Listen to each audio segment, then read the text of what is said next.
vamos a ir arrancando. Los que puedan prender la cámara y no les incomode, préndanla si no me siento tan hablándole a la computadora. Gracias. Hola, Mariela. ¿Cómo estás?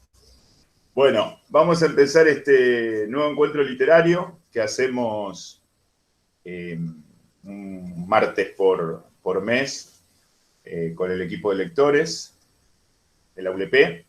Y hoy elegimos a Georges Simenon, un autor para mí muy importante, pero a la vez sé que es un autor particularmente e increíblemente desconocido para, digamos, la contemporaneidad de lo que va del siglo XXI. Digamos, es un autor que ha sido muy leído durante el siglo XX, un autor del siglo XX, que ahora voy a hablar un poco de su biografía antes de entrar en temas más profundos,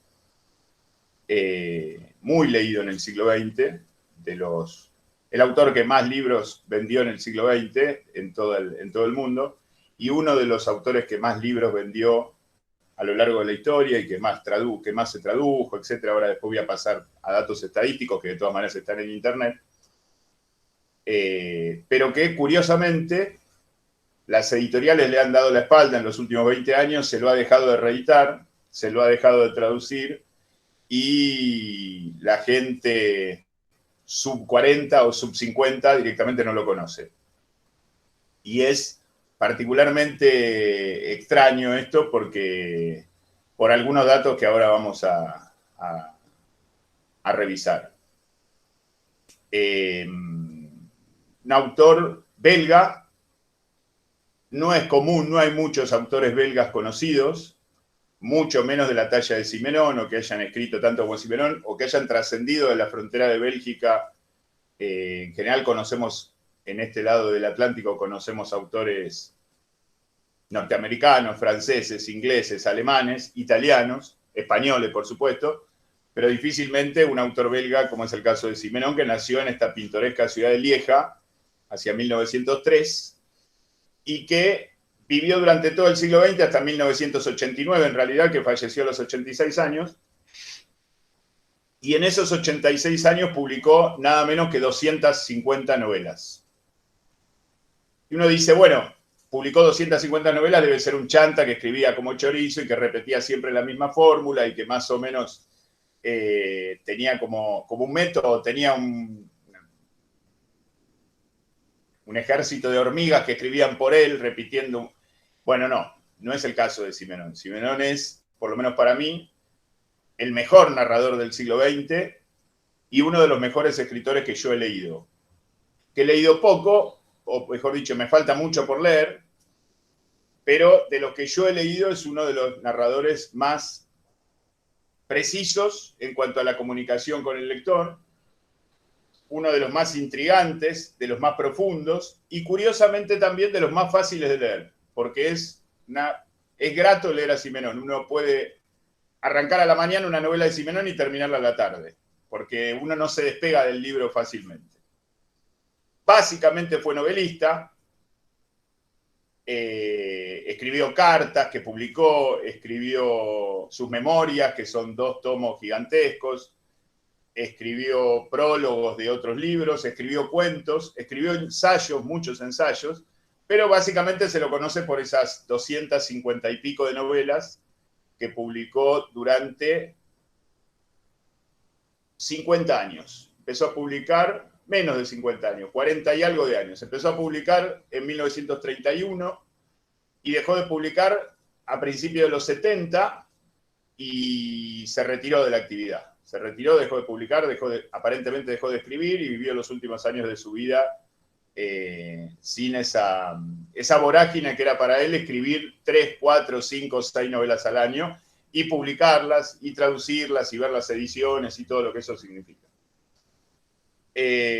Curiosamente, este hombre dejó la escuela, nunca terminó la escuela, a los 15 años abandonó la escuela, a los 18 años se fue de su casa y se fue a conquistar París, digamos. Como era común hacia los años 20, digamos, París era el centro de la actividad, los años 20 del siglo XX, ¿no? Era como el centro de la actividad artística, tanto pictórica como literaria, filosófica, y se fue a vivir a Francia y allí vivió hasta la Segunda Guerra Mundial. Después tuvo algunos inconvenientes con el hermano, algunos inconvenientes a propósito de la Segunda Guerra Mundial. Esto es poco importante, pero bueno, lo digo al pasar para que no parezca que lo salteo, porque el hermano parece que era colaboracionista nazi, entonces tuvo que ir a Estados Unidos. Vivió 10 años en Estados Unidos, escribió en Estados Unidos, escribió en inglés. Hay grandes novelas en esos 10 años que vivió en Estados Unidos, que una de ellas vamos a comentar hoy, dos de ellas vamos a comentar hoy.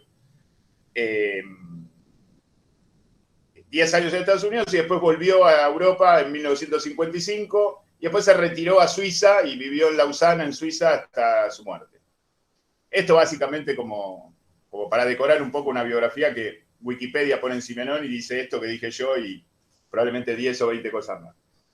Pero lo curioso, que esto también está en internet, pero lo quería detallar por lo impresionante, porque me sigue impresionando a mí, que conozco hace 30 años a Simenon y que lo leo y lo releo hace 30 años, es que Simenon, esto acá voy a usar el machete, publicó más de 250 novelas, en las cuales se dividen en lo que la crítica biográfica llamó las novelas del destino, es decir, los melodramas, las novelas duras, y los policiales, por otro lado.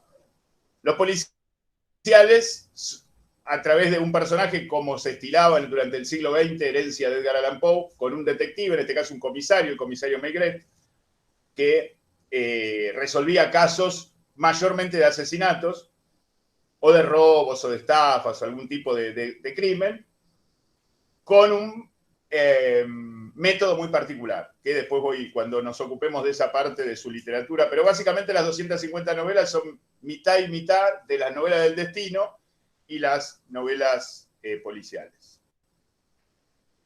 Vendió 600 millones de libros en total a lo largo de su vida, hasta hoy, o hasta el último registro que saqué de internet. Las obras completas de Simenon son 27 tomos.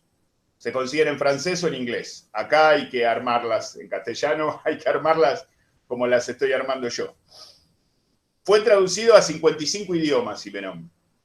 Hay muy pocos autores que hayan sido traducidos a tantos idiomas, porque es muy difícil, digamos, tanto las novelas que escribía en francés como las que escribía en inglés, ¿no? Más allá que, digamos, piensen ustedes o háganse una idea de lo que cuenta en 55 idiomas, nada más. Y háganse una idea de lo que, a ver si llegan a 55. Yo no llegué. O sea, para imaginar, digamos, uno puede decir tailandés, puede decir afgano, puede decir mongol, pero 55 es difícil. Fue traducido a 55 idiomas.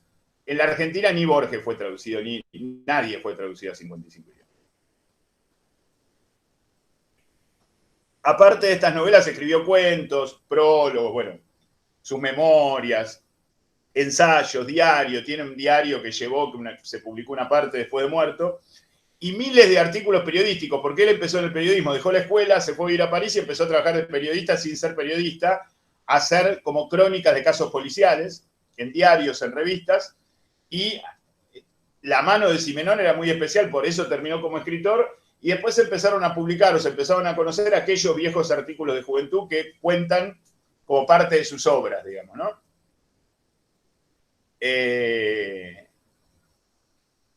Se estima que más o menos publicó 50.000 páginas a lo largo de toda su obra. O sea, si uno cuenta toda su obra y suma, esto es una cuenta cuantitativa que no debería ser significativa, pero por el número no deja de asombrarnos, publicó, piensen lo que no publicó, que seguramente todo escritor tiene una parte que no publica y otra que publica, publicó 50.000 páginas.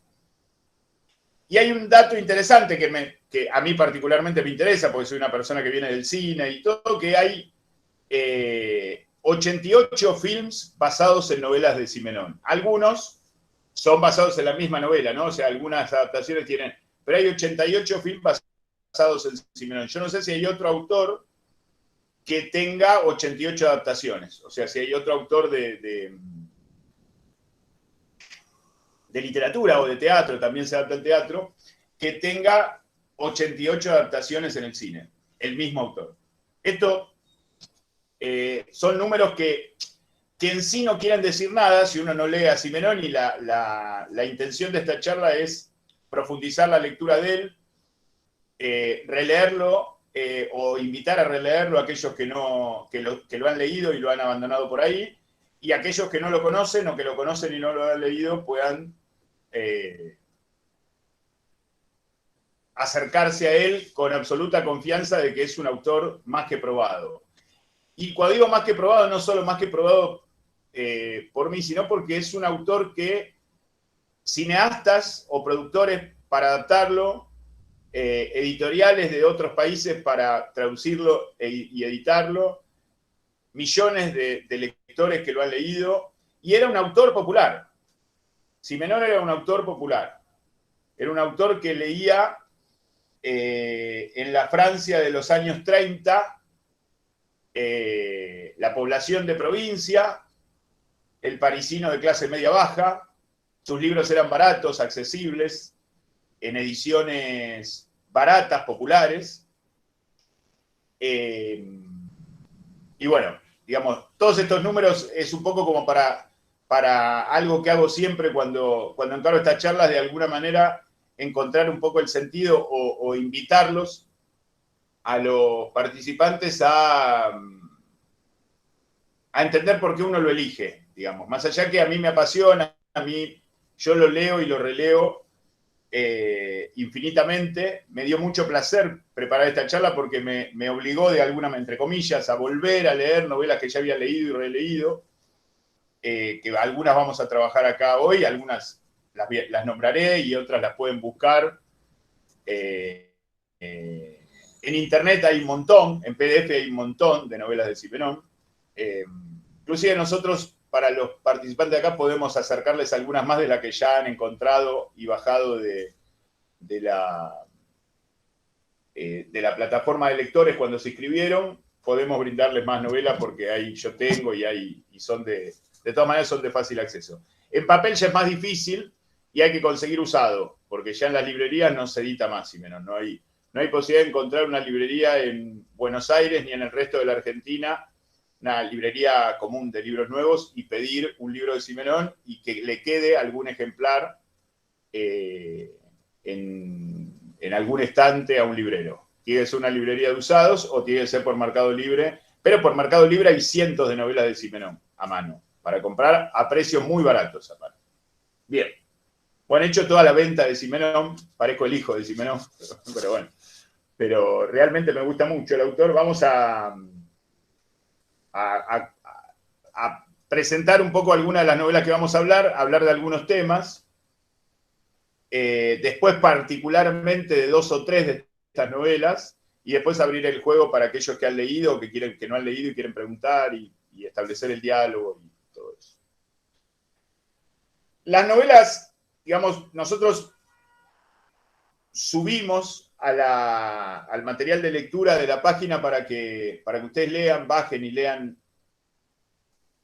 Cuando se escribían varias novelas a sabiendas que más de uno de los que se iba a escribir o no conocía al autor o lo conocía pero no lo había leído, o aunque lo hubiera conocido, por ahí no había el tiempo suficiente para leer 6, 7 novelas, por ahí ni siquiera una, depende de los tiempos de cada uno. Entonces vamos a comentarlas si no hay ningún problema y pregunten lo que quieran preguntar. No es la idea spoilear nada, pero por ahí en algún caso vamos a hacer un comentario por ahí más profundo acerca de alguna trama, y esto puede develar algunas cuestiones que son mucho más interesantes conocerlas de la lectura. Pero hay tantas novelas de Simenón que muchas de las cosas que yo voy a decir por ahí se las delato en un argumento, pero ese mismo eje temático o forma o estructura o símbolo lo van a encontrar de otra manera en otra de sus novelas. No es que las novelas que elegí son las que más me gustan a mí, las que más sentido le encuentro, las que más leídas y releídas tengo, pero no necesariamente son infinitamente superiores a las que no elegí, que son cientos, como les dije. En orden cronológico de publicación, elegí como primera medida Crimen en Holanda, que es una de las novelas policiales que vamos a hablar al final, que es uno de los primeros casos que resuelve este comisario Maigret. Y después voy a comentar 5 novelas más, que son 5 novelas del destino. En orden de aparición, de publicación, son El Evadido, El viajero del día de todos los santos, Carta a mi juez, El hijo del relojero y El tren. Y si me queda tiempo al final, porque justo ahora la estoy releyendo, El tren de Venecia, que es otra, que no tiene nada que ver con el tren. Bueno, tiene nada que ver, transcurre en un tren y es de Simenón, tiene que ver, pero son 2 novelas distintas y tenemos tiempo, ya que hoy estuve leyéndola y se me plantearon algunas cosas para comentar. No sé si han leído, si alguno quiere preguntar algo, si alguno quiere interrumpir, participar del chat. Está Gastón atento al chat, yo también, así que cualquier cosa escriben o preguntan, abren el micrófono y se mandan sin mayores problemas. Lo primero que digo siempre, y me parece como una condición sine qua non en el arte en general y en la literatura en particular, es que reconozco a un autor o a un gran autor por 2 elementos. El primer elemento es esto que la teoría del iceberg de Hemingway, ¿no? Las 2 historias. Es decir, que hay algo que se muestra y hay algo que no se muestra, pero que se sugiere, se susurra, se da a entender para que nosotros como lectores completemos. Esto como primera medida, digamos, y Simenón lo tiene por demás, como pocos. Y lo segundo es que esa segunda historia, esa historia simbólica, eso otro que está escondido, tenga ciertas recurrencias. Es decir, conforme a lo largo de la obra una visión del mundo. Es decir, una idea coherente en donde uno pueda percibir ciertas repeticiones, ciertas obsesiones, ciertas recurrencias, ciertas ideas en donde el autor se manifiesta y uno después de leerlo, no necesariamente en 250 casos, como el caso de Simenón, pero después de leer 4, 5, 6 novelas de Simenón, se da cuenta que ahí hay un universo creado por un mismo autor. Es decir, hay ciertas ideas, ciertos recursos, ciertos recursos del lenguaje, ciertos recursos de la estructura literaria, pero también cierto tipo de personajes, ciertos planteos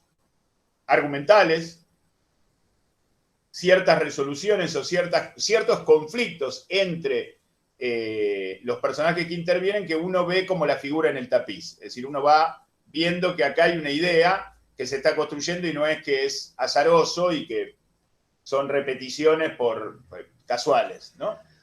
Como podría pasar en algunos autores menores. Aparte de estas 2 cosas que Simenón cuenta largamente, y en esto se ve el autor, ¿no? Porque vuelvo al ejemplo del principio, que uno piensa en alguien que escribió 250 novelas en 40 años y dice, o se repetía demasiado, o utilizaba una fórmula, o tenía un montón de gente que escribía para él, y bueno, evidentemente hay un estilo, y el estilo es esas marcas, esa recurrencia, esas obsesiones, esas cosas que se van repitiendo a lo largo de la obra, y sobre todo la forma de escribir. Es decir, difícilmente si un autor hubiese escrito de manera de fórmula o de manera de repetirse burdamente, vulgarmente, u otros lo hubieran escrito por él, hubiera tenido esta calidad de escritura que tiene cada una de sus novelas.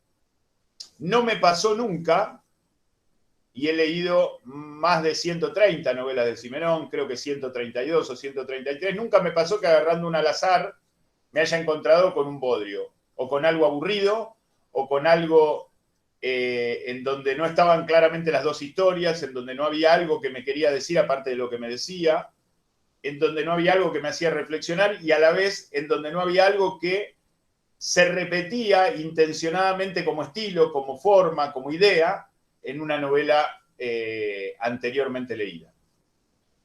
Esto me parece que es central. Vamos ahora a cuáles son estos temas o estas recurrencias o estas ideas que plantea Simenón a lo largo de su obra, ¿no? Una cosa más antes de ir a eso. Esto de las dos historias, del recurso o mejor dicho, de la hipótesis esta de Hemingway de que un buen cuento es como un iceberg donde solo vemos la punta y lo más importante, lo más grande, lo más denso está bajo la superficie. Esto es lo que decía Hemingway. Traducido, esto quiere decir que lo que se muestra es una parte para que nosotros completemos eso otro que no se ve.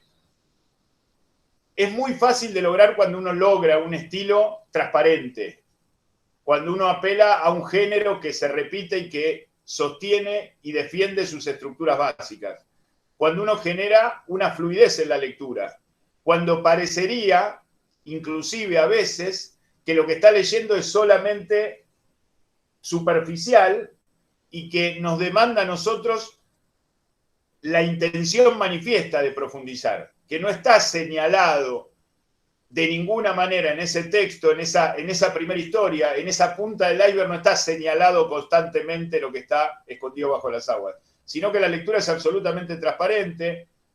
Pongamos por caso el género policial en los casos del comisario Maigret, y nosotros vemos una historia que puede ser leída perfectamente por cualquier lector y puede ser entendida de principio a fin por cualquier lector y puede entretener perfectamente y deleitar a cualquier lector.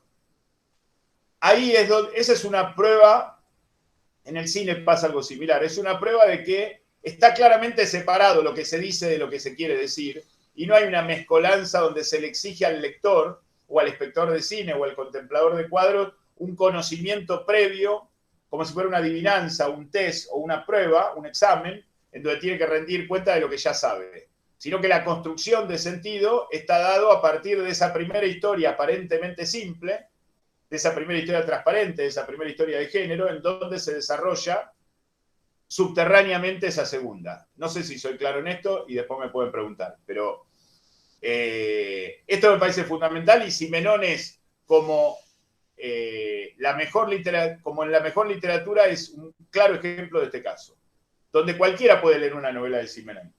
No hay ningún tipo de complejidad, te cita, digo, la primera historia, ¿no?, de la novela, la parte superficial, la punta del iceberg.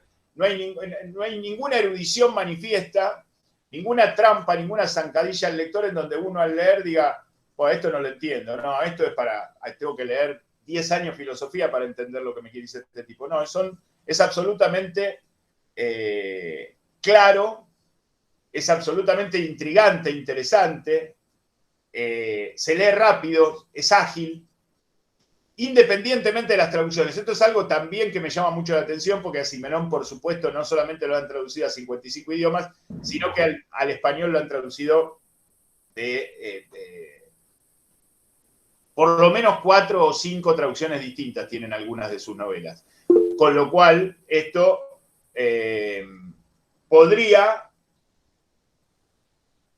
podríamos decir que en la peor traducción o en las peores traducciones, esto que yo digo de la primera historia se podría llegar a complicar. Y no, para nada. Aún en las peores traducciones, o aún en las traducciones más españolas, dicho esto en sentido de que fueron traducidas en España y que por ahí tienen un lenguaje que nosotros los argentinos no usamos. Digo nosotros los argentinos porque creo que todos o la mayoría de los que estamos acá somos argentinos, pero ustedes vieron que hay por ahí diferencias con determinados países de Latinoamérica en cuanto al uso de determinada terminología, y claramente una clara diferencia entre Latinoamérica y España con respecto a determinadas palabras, que son más de uso corriente, no es que el idioma sea distinto, pues es el mismo, pero hay un uso corriente. Aún esas traducciones son perfectamente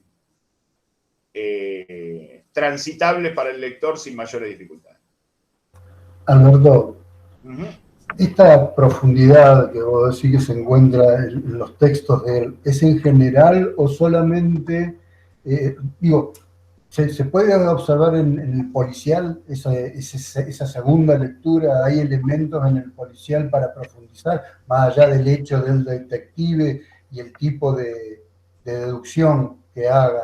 ¿Sí? Más allá de eso, ¿hay algo más ahí? ¿Esto es aplicable, lo que vos decías, es aplicable para lo policial? Sí, sí, Gastón, claramente, sí, sí, inclusive, y esto es lo interesante, que aquellas novelas policiales, esas 70 y pico, 80 novelas policiales que escribió con el comisario Maigret, tienen muchos de los elementos sobre los que podemos profundizar, los simbólicos, que coinciden con muchos de los elementos de los melodramas, digamos, o de las novelas del destino. Claramente es así, ahora iba a pasar a nombrarlos y a desarrollar un poco, y cuando los nombre los pueden incluir en cualquiera de los dos tipos de género que manejó. No es que es algo privativo de las novelas melodramáticas, del policial figura también, ¿sí? Ah, Y tiene que ver con el método detectivesco del comisario Maigret, en parte, esto que voy a decir. perfecto, me adelanté, disculpa. No, está perfecto porque está bueno hacer la aclaración, sino como me voy a ocupar más de las otras novelas. Pero, por ejemplo, hay una cuestión de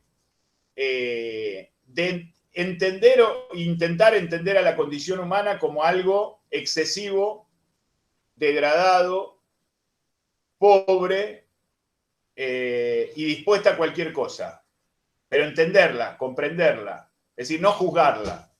Esta idea de comprensión y no de juicio es una idea que claramente se ve tanto en las novelas del destino como en los policiales. Es decir, el comisario Maigret siente piedad por el asesino, no siente bronca, no es alguien que lo quiere matar, que lo quiere mandar a la silla eléctrica. Lo trata de entenderlo primero para resolver el caso y después, si llegase a darse la posibilidad, hasta para perdonarlo, si pudiese. Hay 2 o 3 novelas que logra de alguna manera que el crimen no pague, ¿sí? Pero este elemento lo podemos ver perfectamente a lo largo de toda su obra, en donde los personajes son todos, a todos les pasan cosas, ¿no? Como en todas las novelas, esto es una verdad de perogrullo, pero le pasan cosas que son propias de sus debilidades, ¿sí? Y sus debilidades ya están contempladas por el autor en la narración. Entonces nosotros vemos un personaje débil que se deja tentar por una situación inesperada, por ejemplo, esto que le pasa al protagonista Colmar del Tren de Venecia, o lo que le pasa a lo largo de su vida al personaje de Carta a mi juez, y se deja llevar por algo que él no puede resolver.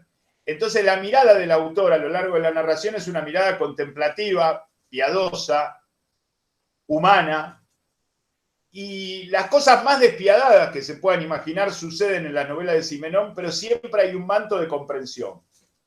Siempre Simenón intenta ver el costado humano. Es decir, esto que le está pasando a este tipo no lo condenemos, porque nos puede pasar a cualquiera de los que estamos leyendo esta novela, escribiendo esta novela o pensando estos temas.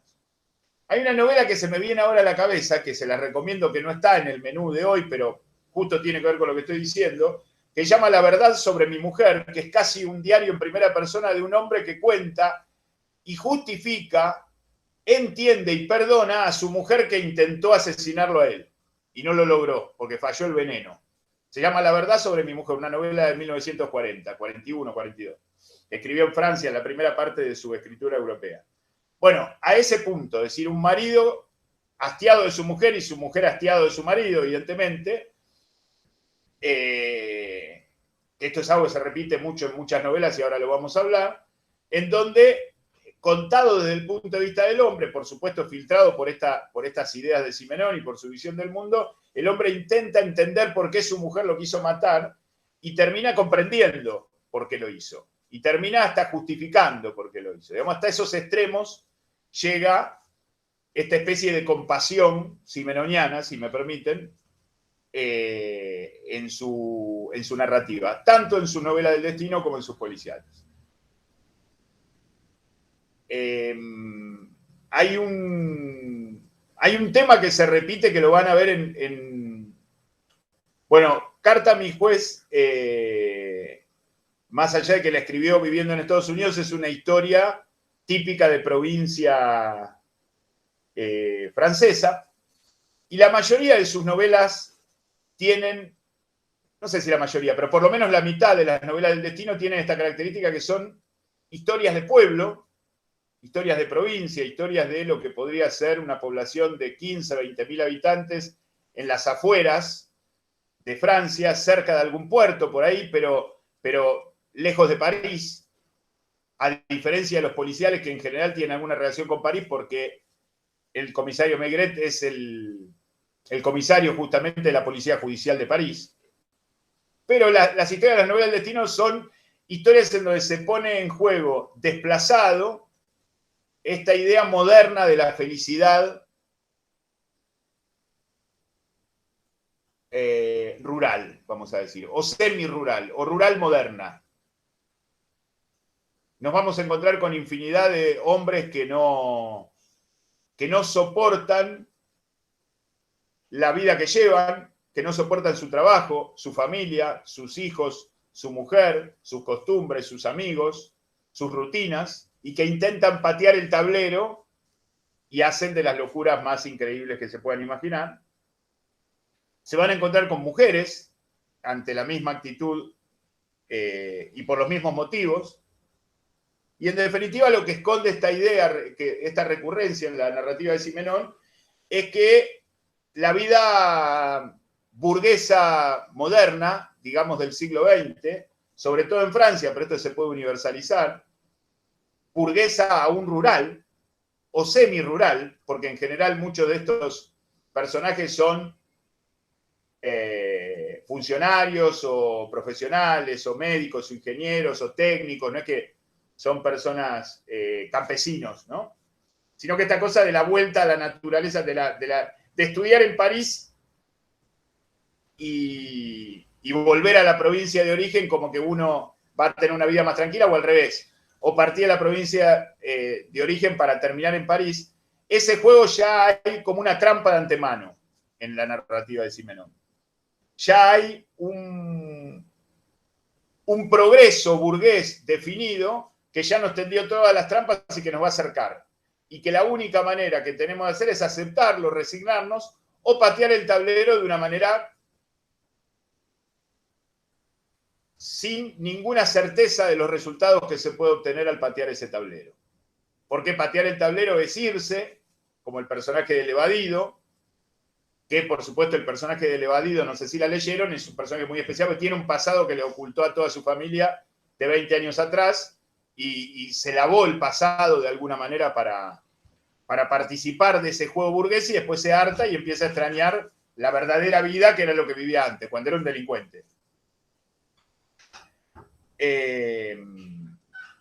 Pero en verdad lo que subyace como fondo del iceberg, como fuera de campo, como símbolo en toda esta literatura de provincia, sobre todo, es esta idea de que esa felicidad burguesa, familiar, de los hijos, la familia, la profesión, el reconocimiento social, y todo es una gran máscara que oculta una felicidad que se supone o nos vendieron que es el objetivo de la vida, pero que en realidad no nos alcanza, no nos satisface.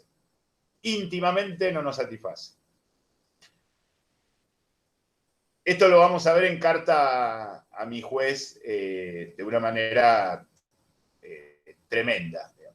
Y en algunos aspectos también en el viajero del Día de Todos los Santos. Después hay muchos elementos, hay diferentes recurrencias en Simenón. Una es algo que me parece fantástico tanto en la literatura como en el cine, que es la recurrencia a utilizar determinados elementos de la vida cotidiana, sean estos naturales o que tengan que ver con los sentidos,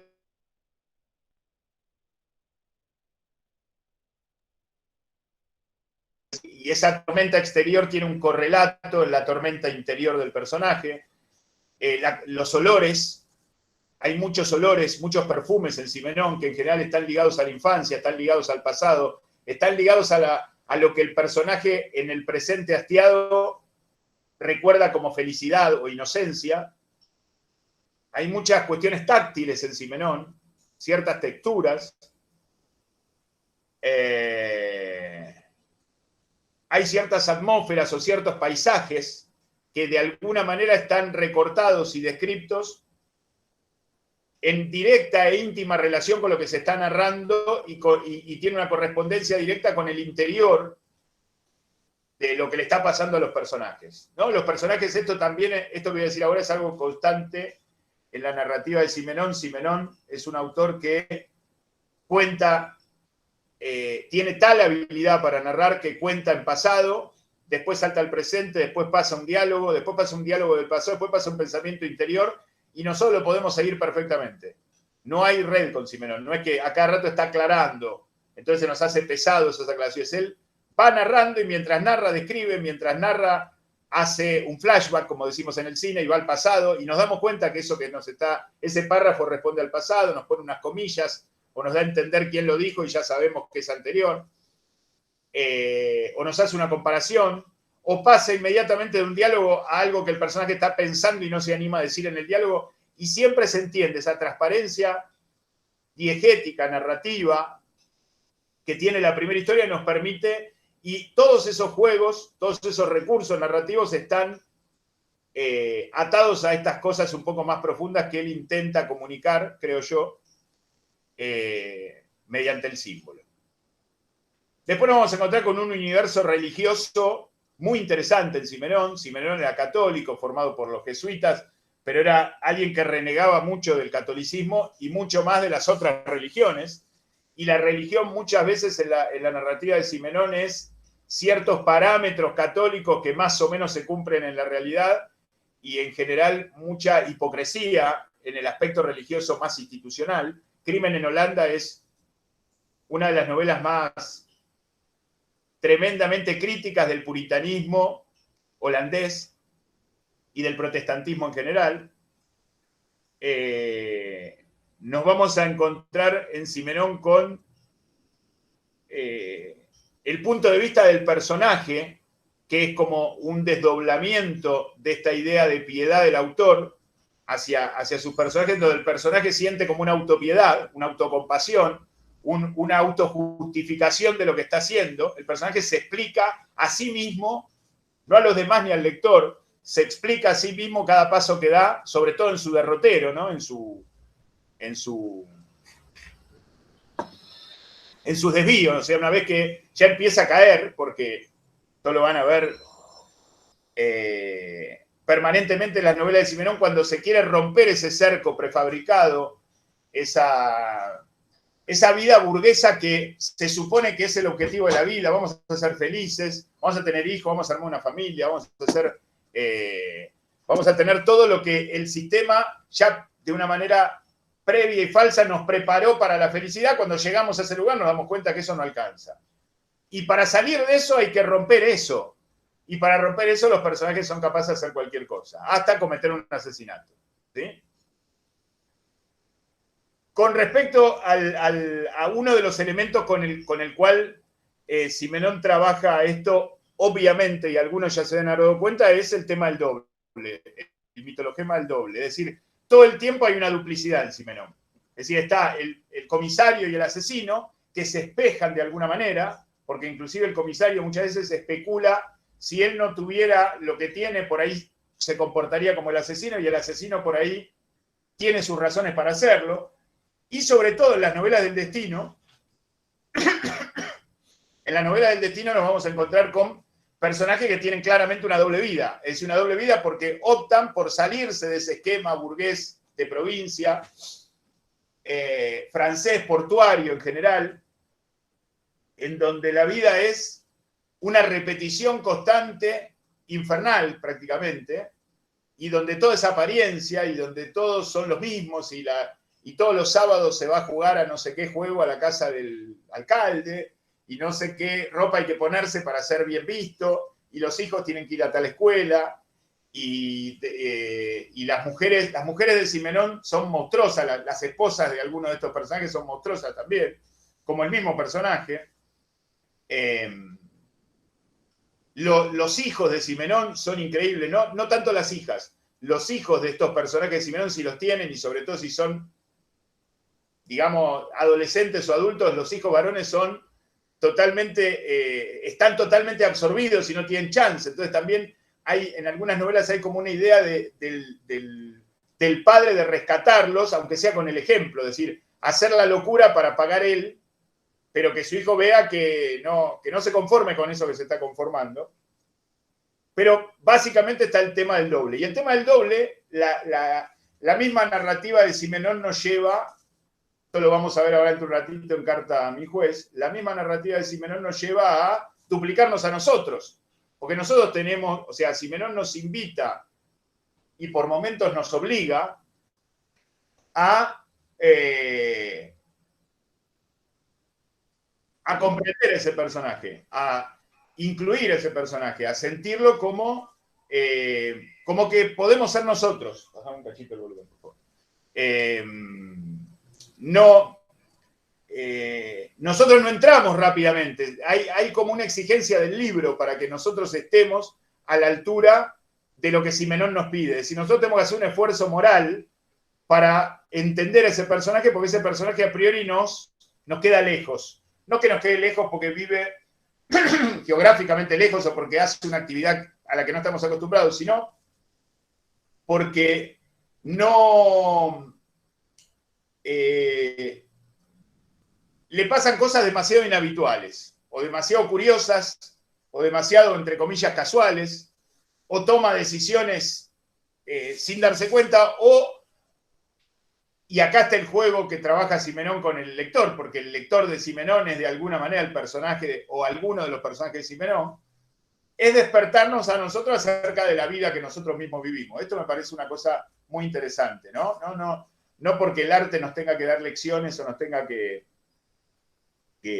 enseñar a vivir, pero de alguna manera nos da ejemplos y nos crea determinados valores en donde nosotros podemos reflejarnos y ponernos a prueba o tomarnos, autoevaluarnos, por decirlo de alguna manera. En esa autoevaluación hay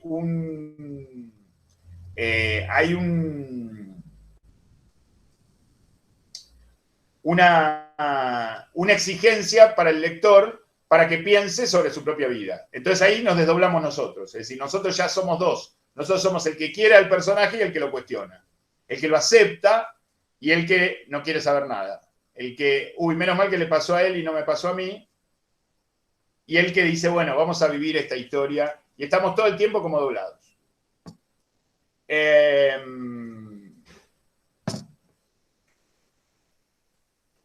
Bueno, después voy a decir algo más del tema de la derrota y de la autojustificación. Pero abro un poco el juego acá antes de entrar a hacer un comentario particular sobre cada una de las novelas elegidas.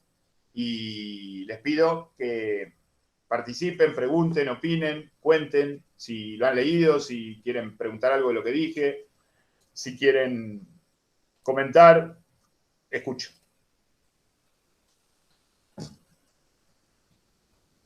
O si hay algo en el chat, no sé, Gastón, porque no he leído el chat. No sé, se despidió Miriam, que tenía un compromiso. Bien. Bueno, ¿alguien quiere preguntar algo, comentar algo? ¿No? Hola. Sí, Marcelo, ¿cómo estás? ¿Qué tal? Sí, en una parte vos comentabas esta cuestión del volver de la presencia de muchos olores, perfumes, ¿no? Como motivo de vuelta al pasado. Y creo que dijiste algo así. Simenón lo utiliza al modo de la Magdalena prustiana. A ver, ¿cómo sería? No, digo porque el modelo ejemplar, digamos, casi canónico, es el modo en que empieza En busca del tiempo perdido, donde ese olor a Magdalena que sintió de niño hace que se dispara al pasado toda la historia. Claro, sí. No. No hay necesariamente, hay una cosa desdoblada. El personaje lo vive como una edad de oro, ese olor que le recuerda, ese olor en una cocina, por ejemplo, una comida, que le recuerda cuando era niño y que era feliz y que era auténtico y que hacía lo que quería. Pero nosotros sabemos, a priori, porque el autor nos permite ese desdoblamiento, que en verdad es parte de la construcción que hace el personaje para poder autojustificarse, pero en realidad no era otra edad de oro, era una réplica de lo mismo, nada más que le estaba puesto en otro punto de vista, estaba situado en otro lugar de ese esquema familiar, social, moderno, Pero hay un montón, o peor, no sé si leyeron El Evadido, si leíste Marcel Evadido, que es un título perfecto para describir o para titular a toda la obra de Simenón.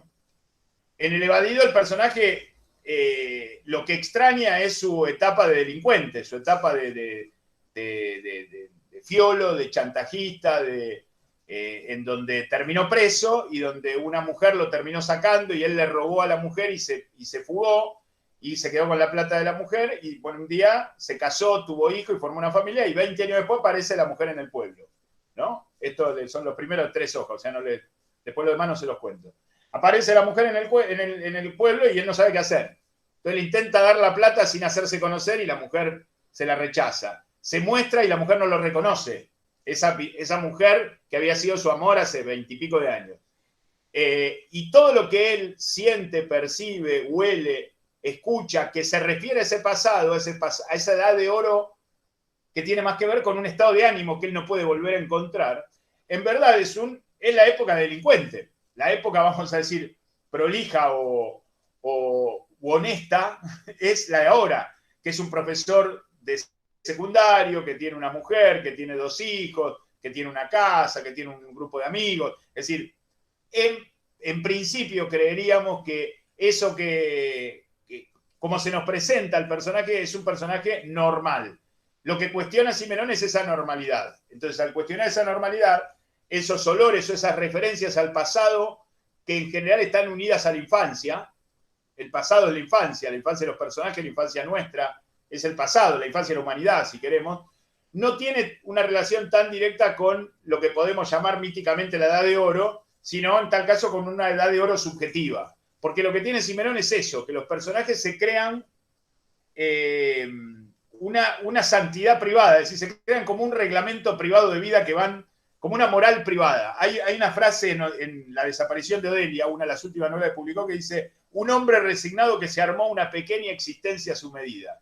Esa idea de la pequeña existencia a su medida es que el tipo se construyó un mundo. Es decir, así como Simenón construyó un mundo para nosotros, los personajes de Simenón se construyen un mundo para poder transitar. Algunos lo logran, otros no, y a algunos les va peor o terminan siendo más infelices de lo que eran al principio. Pero así como Simenón nos construye un universo a nosotros, los personajes de Simenón se construyen un universo para tolerar el universo de Simenón. Entonces desde ahí aparecen esos olores, que en general son referencias como las cuestiones climáticas, sobre todo la lluvia permanente parisina de las novelas policiales, tienen que ver con un estado de ánimo, tienen que ver con el otoño, tienen que ver con el ocaso, tienen que ver con la derrota, tienen que ver con haber caído de un lugar supuestamente mejor, tienen que ver con el final.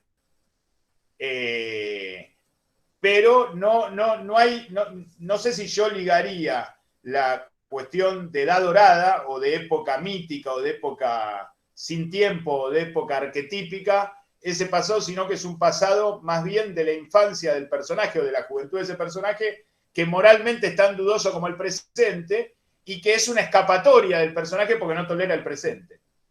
Los personajes de Simenón no toleran el presente y se fugan constantemente al pasado y al futuro, es decir, proyectan futuros imposibles futuros imposibles que después no llegan, y se refugian en pasados que ya no pueden volver, como el tango. Entonces, es interesante cómo trabaja, por ejemplo, el tema de los olores. El tema de los olores, el detalle de la descripción de los olores, e insisto con la cuestión de la descripción durante la narración, no se detiene, no hay media página de descripción exclusiva en Simenón en toda su obra. Describe mientras narra, mientras dialoga, mientras piensa, mientras sugiere y mientras los personajes se mueven. Nunca hay como la novela decimonónica o como otros autores que están 4 o 5 páginas o un capítulo entero describiendo un lugar o una situación o un paisaje. Es siempre a propósito de, en el medio de. Entonces, inmediatamente unimos esa acción que estamos viendo, ese diálogo que escuchamos, con ese olor que se percibió. Y ahí aparece la segunda historia. Pero hay una intención de vuelta a la infancia o de vuelta a un pasado supuestamente, desde el punto de vista del personaje, más interesante, más feliz o más inocente que los problemas que le acogen hoy. Pero ojo, porque ese pasado es menos problemático o menos pesado porque es pasado, porque ya no pesa. Pero no tenemos garantía de que esos personajes hace 30 o 40 años no hubieran padecido eso que ahora recuerdan con cierta... Hay como una cosa desacomodada en el tiempo. Los personajes no pueden ser felices en el presente, porque la vida moderna es como una trampa en donde nos vendieron que nacimos para ser felices y en realidad en el fondo lo que está cuestionando Simenón es eso. ¿Nacimos para ser felices? Ese es el fondo de la cuestión, ¿no? Acá ya me metí en camisa de 11 varas seguramente, pero creo que va por ahí. No sé si te contesté, Marcio, di muchas vueltas.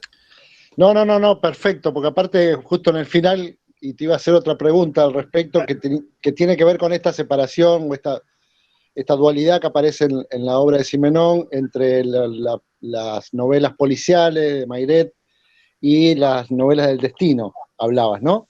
Sí. Bien, esta cuestión del policial con el hecho sangriento me imagino, yo leí muy poquitas novelas de Mayret, creo que habré leído 2 o 3 nada más, pero tiene que ver con el hecho de que el conflicto en la gran ciudad, en París, termina o finaliza o aparece un hecho de sangre que es muy conflictivo, y en las novelas del destino está mucho más como atemperado, más relacionado, como dijiste, a lo provinciano a lo provinciano dentro de lo que es Francia, ¿no?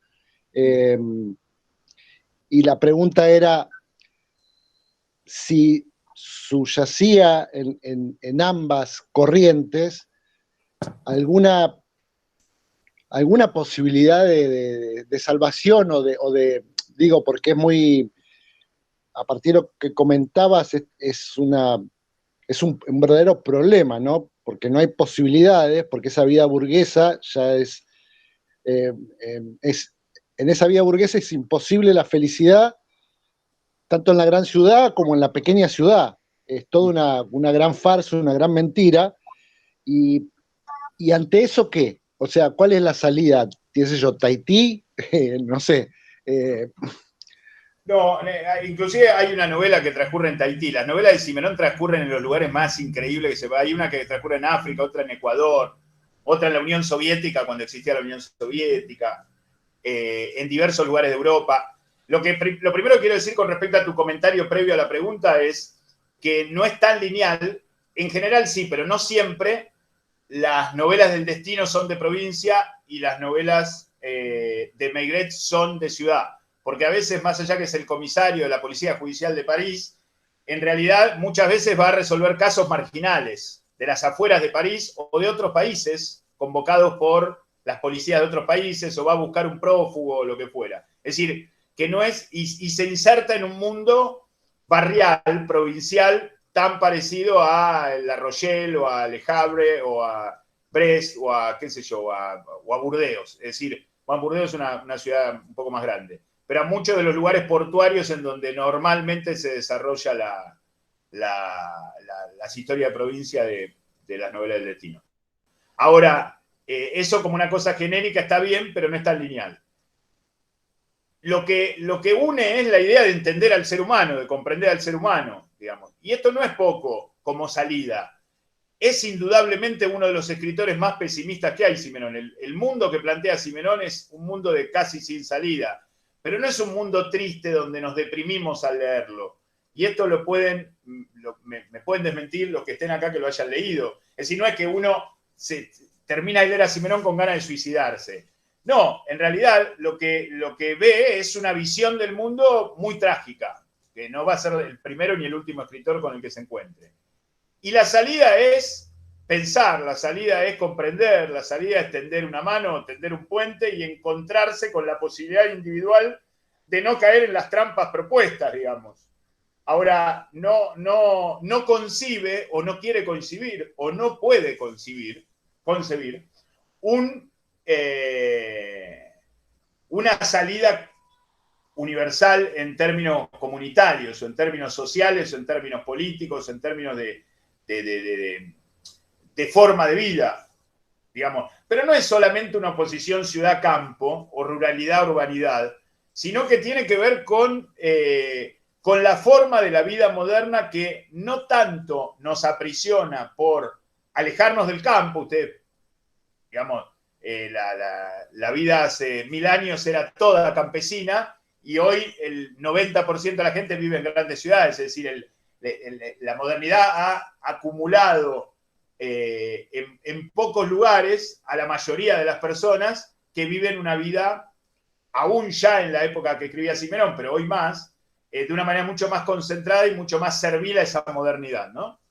Pero independientemente de la labor, lo que subyace en la sociedad moderna es una especie de reglamento moral hipócrita, tanto en la ciudad como en el campo, tanto en las cosas que están bien como en las cosas que están mal, la familia o el crimen, si quieren ejemplos. Una cosa que aún los mismos personajes que la llevan a cabo saben que hay una novela que leí la semana pasada que es policial, se llama Maigret tiene miedo, en donde él va a visitar a un amigo y se encuentra con un caso de un muerto, que después hay otro muerto, y parece que el asesino es el mismo, y el amigo lo hace quedar para que lo resuelva. Y lo que subyace ahí es que no solo la hipocresía de este mundo, sino la aceptación de esa hipocresía. No puedo encarcelar o interrogar a tal por lo que va a pensar este otro y porque mi lugar acá en la sociedad es tal y porque yo soy amigo de tal y porque todos los sábados voy a jugar al bridge con tal. Entonces hay como un encierro en un reglamento absolutamente vacío de sentido, con una moral infinitamente dudosa, en donde los personajes se pusieron ese traje y están encorsetados y no pueden salir. Quieran hacer el bien o quieran hacer el mal. En tal caso, lo que deposita en el lector, como toda buena literatura trágica, es que nosotros tratemos, por lo menos nosotros individualmente, de sacarnos esa cáscara, si es que la tenemos. Me parece que la salida va por ahí. No es que el tipo propone ni que nos suicidemos todos, ni propone una utopía, digamos, cosa que me parecería una truchada, por lo menos en este contexto, ¿no? No sé si te contesté, Marce. Sí, perfecto. Hay una frase que ahora voy a hablar de Carta a mi juez, ¿no? Y toda una teoría que hace el mismo personaje contando Carta a mi juez. Es una carta que escribe un condenado por asesinato después de matar a su tercera mujer, no que mató a 3 mujeres, sino que a la primera y a la segunda no la mató, pero mató a la tercera, va condenado por eso, y le escribe desde la cárcel al juez que lo condenó. Toda la carta está escrita en primera persona, excepto el último capítulo que es media página, ese lo escribe Simenón claramente como cierre. Es una larga carta donde cuenta toda su vida para autojustificarse y dar a entender que el juez no lo entendió por qué mató y por qué tuvo la vida que tuvo, pero que está absolutamente justificado y que el juez va camino a hacer lo mismo. Eso es lo que el condenado intenta decir al juez, porque lo ve muy parecido en ciertas simetrías de vida con el personaje.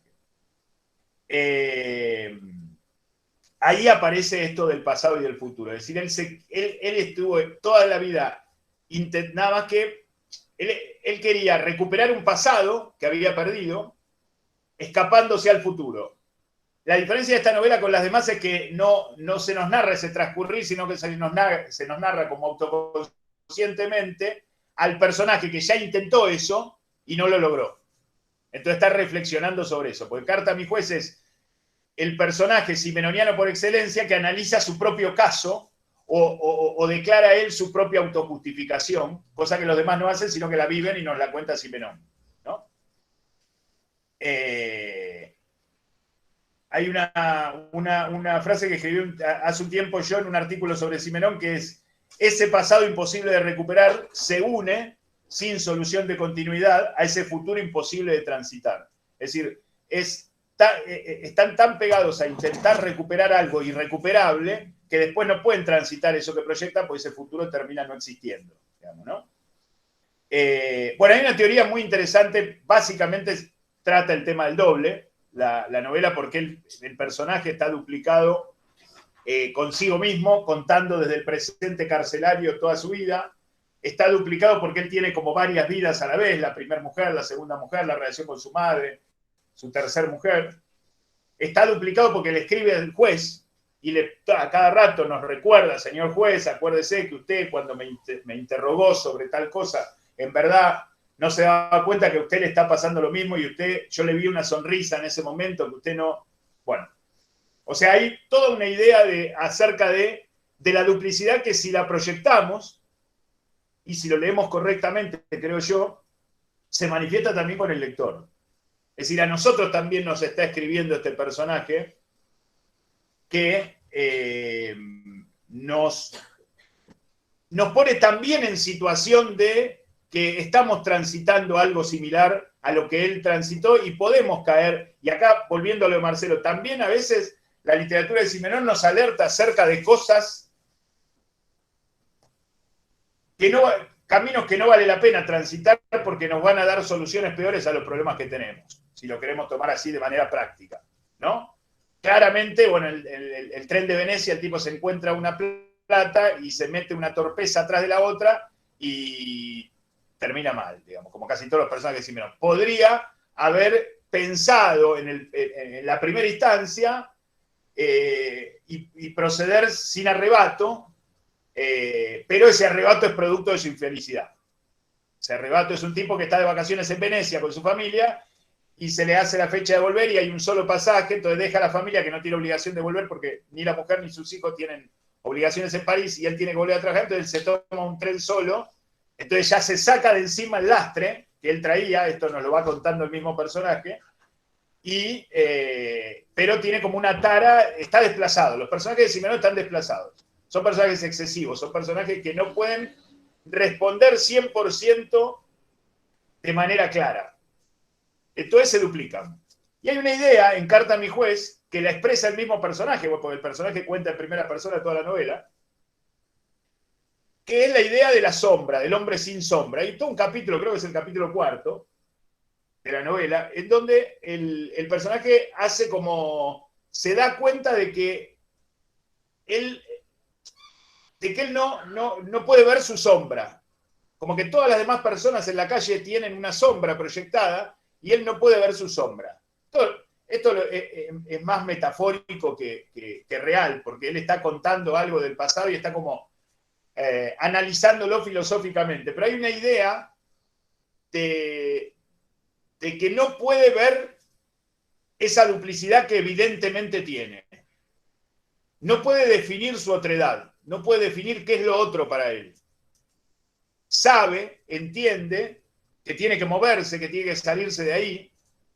Es muy interesante después de que fallece la primera mujer, se casa con otra mujer que es esas esposas opresivas de estos personajes principales de Simenón, que él no tiene mejor idea que traer a su amante a trabajar de secretaria en el consultorio. Él tiene el consultorio médico ahí es médico, y el consultorio médico ahí en su casa y trae a su amante a trabajar de secretaria. Por supuesto, la mujer lo descubre. Una torpeza atrás de la otra cometen los personajes de Simenón porque están corridos, están desplazados y no son dueños completo de su voluntad. Saben que se quieren ir de ahí, pero no saben a dónde ni cómo. Y es muy interesante, si leen o leyeron Carta a mi juez, esta idea que medio como juego, medio como especulación filosófica, hace el personaje el protagonista, creo que en el capítulo 4, insisto, sobre el hombre sin sombra, sobre la idea de la sombra como doble, como reflejo, ¿no? Como espejo, como continuidad de uno o como parte oscura de uno, que si uno ve su parte oscura puede pensar más a conciencia. Si uno no la ve, se le mezcla con la parte clara, que es un poco lo que le pasa al protagonista de Carta a mi juez.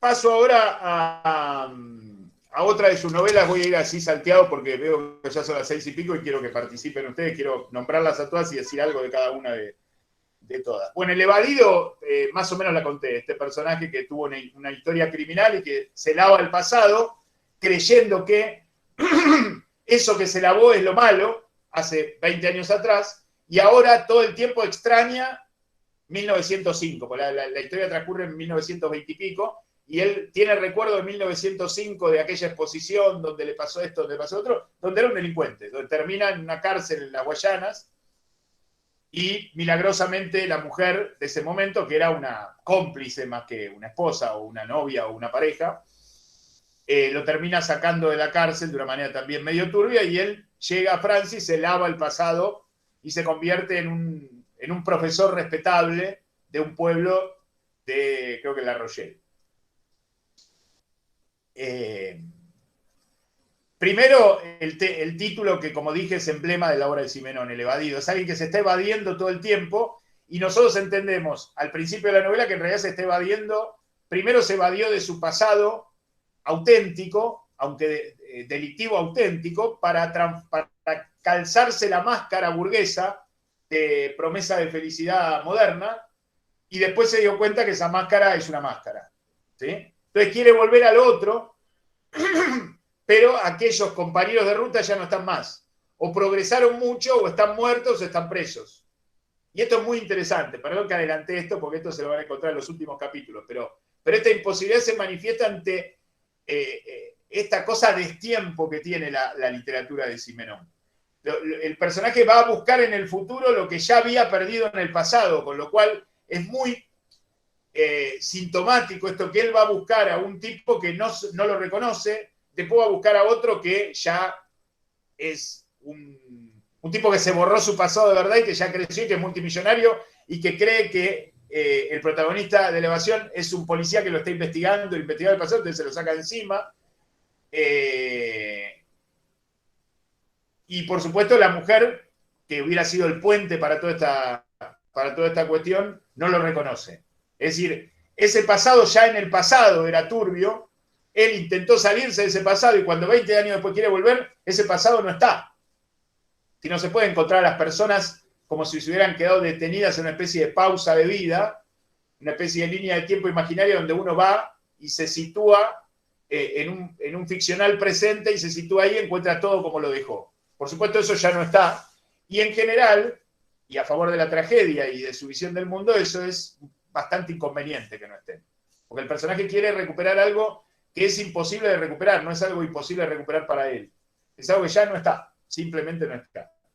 Les recomiendo la evasión en este sentido y van a encontrar todos los temas que hablamos hoy en la evasión. El personaje está loco, el personaje empieza pegándole a un alumno, porque se empieza a rayar, después robándole a la mujer, después fuma en clase y el director lo suspende, es decir, empieza a hacer cosas, pero cada una de estas cosas que hace el protagonista, nosotros las toleramos y hasta nos parecen, estamos con él, Simenón hace que estemos con él. Entonces, no es que no las cuestionamos, no es que no nos parezcan raras, no es que el personaje no tenga tintes de loco por momento, pero es un loco lindo, es un loco nuestro. Vamos con él a la aventura. Y entonces ahí nos arrastra, nos arrastra. Sí. ¿No? Como cuando él describe ese cambio, esos saltos que da en la personalidad y rompe con su sociabilidad, no nos hace repulsivo, sino que también como que refleja tu necesidad por ahí, si querés, de un orden roto. Claro. Bueno, por ejemplo, la mujer es un monstruo. Es decir, él la ve como un monstruo. Por ahí no es tan monstruosa en verdad, si existiese. Pero él la ve como un monstruo y nosotros entendemos que él se quiere ir de ahí. Porque la mujer sospecha delante de que él dé indicios para que sospeche. Los hijos, la hija tiene un amorío y no sé qué, pero más o menos tiene una buena relación con él. El hijo, lo vemos como alguien demasiado inmaduro, ya que es un chico de 15 años, ¿no? Pero como demasiado maduro y demasiado apartado de la situación. Y el mundo, el universo... Sí, dale, decime, Gastón. Terminar con el mundo y el universo y quiero que amplíes la idea de monstruosidad, que puede ser de muchas formas se puede ser monstruoso. Quiero que amplíes por qué esta mujer cumple esas características, pero terminar con lo del universo, que me adelante, perdón. Dale. No, que hay una idea de que nosotros estamos con él, no, lo ato a lo que vos decías de la mujer. La mujer es un personaje que está visto por él y que está como observándolo, vigilándolo y protegiéndolo de cosas que él no quiere ser protegido. Y como nosotros estamos con él, y hay una intimidad que genera, no siempre con los personajes masculinos, hay algunos ejemplos, ahora voy a dar algunos ejemplos de donde esto que le pasa al hombre le pasa a la mujer en otras novelas de Simenón de manera similar, porque en esto no es una cuestión de género, sino de una cuestión humana. Betty, por ejemplo, La casa de las 7 muchachas, Noviembre, Tía Jane, es decir, hay varias novelas donde a la mujer le pasa esto que le pasa al hombre, pero al estar en esa intimidad de conciencia con ese hombre que se revela de manera casi delirante, con esa sociedad burguesa ya preestablecida, con esa falsedad, cualquier cosa invasiva, esa locura, nos resulta monstruoso. No sabemos a ciencia cierta si esta mujer era monstruosa o es lo que hubiéramos hecho nosotros con cualquier pareja ante esos síntomas. Porque intenta protegerlo, pero lo que intenta proteger también, y eso sí se manifiesta, son las formas, la apariencia, la artificialidad, la apariencia ante el resto de la sociedad, de la comunidad en la que viven. Le preocupa quedar bien con el doctor, le preocupa quedar bien con el director del instituto, le preocupa quedar bien con el resto de la sociedad, le preocupa que sus hijos no vean determinados ejemplos, entonces lo termina delatando, ¿no? A este punto. Pero como nosotros estamos en la conciencia del personaje de Guillormé, que se llama así, por lo menos en su vida lavada, en la otra creo que era Valentine o algo así, o Valiant, no me acuerdo ahora el nombre verdadero que se cambió. Como nosotros estamos en la intimidad de él, estamos en su propia conciencia, la vemos todavía más monstruosa de lo que se nos presenta. O más monstruosa de lo que... Pero ojo, tiene visos de verdad porque es parte de esa descripción artificial de ese mundo burgués moderno que asfixia, que supuestamente es el objetivo de la felicidad, pero que cuando entramos ahí nos damos cuenta que estamos cumpliendo reglas, estamos siguiendo un guión, estamos haciendo lo que se espera que hagamos, no estamos siendo necesariamente nosotros. Entonces, a partir de ahí, dale, Gastón, se pega el concepto, la idea de realidad con verdad. Esta realidad agobiante, en la que está sofocada el personaje, esa realidad se transforma en la única verdad. Claro, exactamente. ¿Sí? Esa realidad que él ve subjetivamente, a veces en otras novelas más subjetivamente que la Evasión, se vuelve la totalidad de la realidad. Es decir, no es una mirada, al principio parece una mirada, pero después nosotros entramos por él, vamos con él, matamos con él, nos fugamos con él y nos tropezamos todo con él. Entonces, todo lo que se ve, el único cristal posible que nos brinda la narración es esa mirada, con lo cual se nos hace la totalidad de la realidad. Entonces, esa verdad y realidad se pegan. Digamos. Está muy bien eso que vos decís. Y eso hace que personajes curiosos se nos vuelvan malos, o personajes dudosos se nos vuelvan malos, o personajes malos se nos vuelvan monstruosos. Porque hicimos un recorte casi definitivo. Como que es un recorte, un plano único, si lo trasladamos al cine. Un punto de vista único. No sé si fui claro. Sí, quería saber si se me había ocurrido algo por ahí. Gracias. Está muy bien. Una preguntita. Bueno, sí, adelante. ¿Cómo te va, Laura? Hola, ¿qué tal? Alberto. Bueno, mira, la verdad me da vergüenza, pero no leí Simenón, simplemente vi 2 películas y resulta que en estas 2 películas, no sé si por casualidad o qué, pero los asesinos son siempre los hombres. El protagonista en una película y en la otra también. En la segunda película, que se llama Hellbound, como sería destinado al infierno, ¿no? Y la otra se llama Blue Room. En la de Destinado al Infierno, especialmente, me hizo dudar que el asesino pudiera ser la mujer, pero la pregunta es, en los libros que ustedes leyeron, ¿también el protagonista había sido hombre, el asesino hombre? A ver, en los policiales, en general los protagonistas del Simenón son hombres. Hay excepciones, 7, 8, 9 novelas en donde la protagonista es una mujer, así que está contado desde el punto de vista de la mujer. Pero también es normal que un autor hombre se sienta más cómodo creando un personaje hombre. Por ejemplo, en los policiales el comisario Maigret es hombre, tiene a su mujer que es la señora Maigret. Y tiene tanta relevancia en algunas narraciones como él, pero claramente el personaje concebido como, queremos, héroe o protagonista de los policiales es el comisario. Pero la mujer tiene tanta relevancia como él. Ahora, con respecto a los asesinos, no. Hay veces que matan a las mujeres, hay veces que matan a los hombres, hay veces que matan las mujeres a los hombres a las mujeres a las mujeres. Ahí no hay una norma de una pauta que podamos seguir una línea. No quiero hablar de las películas porque, por supuesto, no las vi todas. Y las películas que yo he visto de Simenón son muy pocas que rescaten o que conserven el valor de la novela.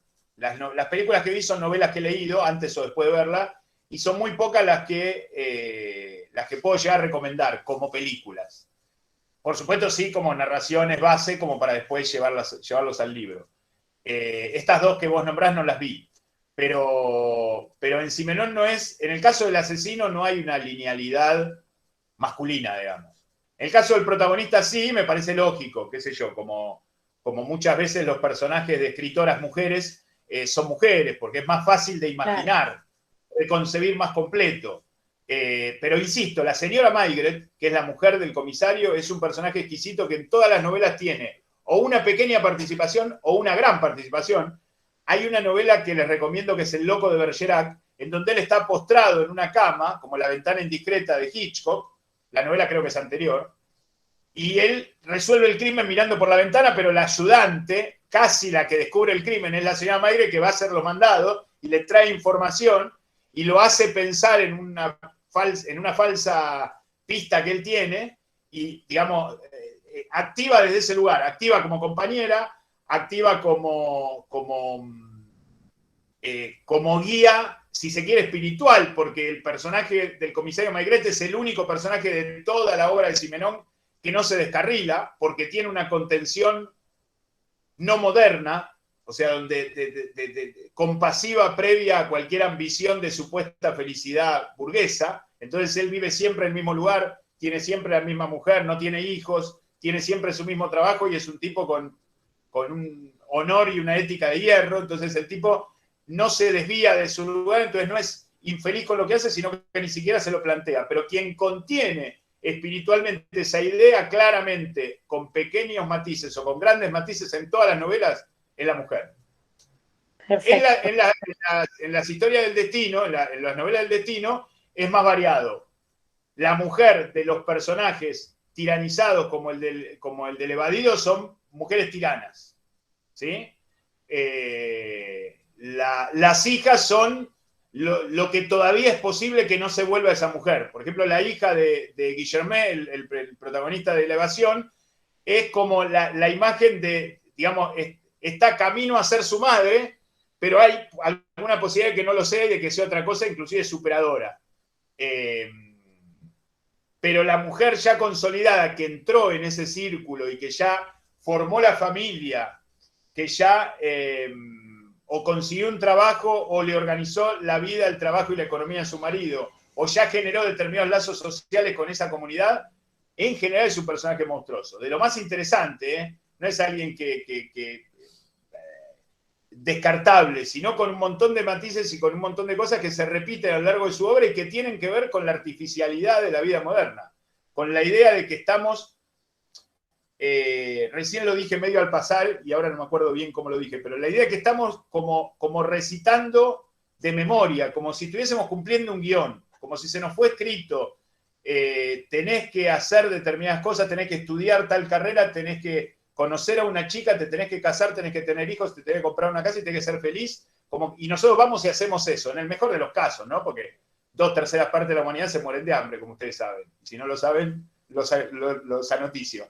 Pero los que estamos en la otra tercera parte hacemos eso y creemos que ese es el objetivo y logramos eso y hay algo más, digamos, hay un vacío, hay algo que hay que completar con otra cosa, que no puede estar prefabricado en esa forma esquemática, modélica, que es para todos igual, porque no somos todos iguales. En principio es fácil darse cuenta que no podría ser así, pero aparte porque lo vivimos como los personajes de Simenón, por ahí los personajes de Simenón de manera más extrema, pero lo vivimos de una manera más chiquito, más grande todos en algún momento de nuestra vida. No hace falta llegar a los 50 y mirar para atrás y, uy, ¿qué hice? Me arrepiento de todo. Tampoco están así. Pero digo, no puede pasar a los 20, no puede pasar a los 30, no puede pasar a los 40, no puede pasar a los 50 o a los 80. Pero en realidad, cuando uno cumple un guión, está haciendo algo predeterminado por otro, no está decidiendo. Y esto se ve claramente en todas las novelas de Simenón. Excepto en El comisario Maigret, que eso lo ve él en la vida de los otros, sobre todo en la vida de los asesinos. Entonces los entiende, los comprende, trata de ayudarlos o de guiarlos, inclusive por momentos desea que no sea el asesino el que él cree que es el asesino para que no tenga que terminar preso porque le da pena, ¿sí? O ayuda a alguien que está por cometer un asesinato por venganza al primer asesinato, porque entiende la situación, pero la entiende desde lo humano y desde esta idea de prefabricación moderna. Esto es muy interesante. ¿Sí? No sé, Laura, si te contesté, me fui por las ramas. Pero... No, sí, muy bien. Muchas gracias. No, por nada. Bueno, ¿alguien más quiere comentar algo siendo 6:30? Escucho. Hola, Beto. Ale, ¿qué tal? Yo tengo una pregunta. Simenón, ¿cuál, digamos, aparte de escritor, él tenía algún otro tipo de estudio, así en psiquiatría o psicología? Los personajes parecen como que tienen un montón de educación, digamos, no solo por observación, cómo él desarrolla estos personajes psicóticos, digamos, en tanto detalle en sus obras. Simenón es un autodidacta. Simenón no terminó ni la escuela secundaria. Simenón se abandonó a los 15 años la escuela y no estudió más sistemática o institucionalmente. Pero tiene dos virtudes Simenón que lo han hecho y lo han formado. Primero, que trabajó como periodista y se la pasó viajando por el mundo desde los 20 hasta los 30 años y conoce lugares de los más recónditos, y cuando habla de estaciones o de geografías o de paisajes los conoce de primera mano. No es que los está fabricando, los buscó en internet o los vio en una foto, se los contaron, sino que él estuvo ahí y en el tren de Venecia cuenta todas las estaciones que van de Trieste a París, y pasa por todo el norte de Italia, cruza Suiza y todo Francia hasta llegar a París, y cuenta estación por estación en el orden que son, basta buscar un mapa. Eso, los viajes, y por otro lado la lectura. Es un tipo que ha leído por motu propio, porque quería ser escritor o quería ser periodista de crónicas, después se dio cuenta que quería ser escritor, y sus lecturas, su formación autodidacta y sus viajes hicieron el escritor que es. No quiere decir que es una receta, no es que todos los que viajen y lean mucho van a escribir como Simenón, ni tampoco quiere decir que no tiene sentido estudiar, ni que los que estudian no tienen nada que ver, pero en el caso de Simenón no hay ningún estudio, digamos, universitario o particularmente psicológico, psiquiátrico o sociológico, nada institucional que podamos encontrar en su biografía que sea producto de... Sino más bien al contrario, digamos. Más bien al contrario, digamos, podemos en Simenón encontrar ejemplos de muchas de las cosas que el psicoanálisis en los 30 o en los 40 nos habla, que ya estaban en las novelas de Simenón. O podemos encontrar determinados comportamientos sociales a partir de determinadas capas que la sociología trabaja en los años 60, que ya estaban en las novelas de Simenón. Pero bueno, eso, digamos, eso es un gran artista también. Aquel que puede transformar la experiencia en mito, es decir, aquel que puede llevar de una experiencia particular a hacerlo tan universal y arquetípico que después las mismas ciencias que estudian eso de manera general pueden recurrir a él para entender determinados comportamientos humanos que son comunes. Porque él los descubrió a partir de universalizarlos. Hay una cosa muy intuitiva. En ese trabajo de reportero que decías, hacía algún tipo de estudio de criminología, o sea, de criminales, de estudio de la mente de los criminales o algo así, porque el detalle de los personajes es increíble. No, pero estudiaba de manera muy autodidacta. Piensa en un chico de 19 años, en 1920, 22, en París, que tenía un jefe en la redacción de un diario que le pedía una crónica de 10 renglones para salir en el diario de un crimen que se cometió en las afueras de París. El tipo investigaba y le gustaba. y averiguaba y sacaba conclusiones e investigó cientos de crímenes, producto de esas crónicas. Pero, ahí veo. Claro, pero era una cosa intuitiva, no es que sistematizó, habló con algún, bueno, por ahí sí, por ahí habló con algún forense, o habló con algún psiquiatra, pero digamos, no quiero desmitificar la idea de que si estudiamos psiquiatría vamos a escribir como Simenón. No, quería saber de dónde sacaba esos personajes, porque, por ejemplo, me hizo acordar a la película de Conectando con el Otro, curso de Brian De Palma, el de Dress to Kill, que Vestido para Matar, que el psiquiatra que era trans mujer, sí, y tenía esa parte moral que quería asesinar a las mujeres, a una mujer que tenía una aventura o algo así. O sea, que es increíble cómo lo está desarrollado ahí en Brian De Palma, pero acá también me pareció. Sí, yo creo que Brian De Palma es un gran lector de Simenón. Por supuesto, Vestida para Matar es una película de 1980, donde si bien vivía Simenón, ya había dejado de escribir y de publicar, con lo cual todo lo que leímos de Simenón, que tiene que ver con esa película, esa doble cara, esa cara moral aparente y ese tumulto interno que te lleva a otro lado y que se canaliza por una cuestión sexual o por una cuestión de identidad o por el crimen. Ese desborde es lo que está latente en todo ser humano, digamos. Tampoco lo descubrió De Palma ni hacía falta leer a Simenón, sino hacer una correcta lectura de esa duplicidad natural que tenemos, en donde lo único que hacemos a lo largo de 70, 80, 90 años de vida es controlar los excesos. No sé cuánto hay que estudiar para saber esto. Ahora, ¿cómo manifestarlo eso para que eso se vuelva creíble, entendible, sólido, verosímil y todo eso? Bueno, ahí hay que tener o un estudio muy meticuloso de determinadas ciencias o una intuición muy grande, como el caso de Simenón. Y una pluma aparte, una capacidad de sentarse y en 2 semanas escribir una novela de 300 páginas. Y una semana más para corregirla iba a la editorial. Y después se ponía a escribir otra.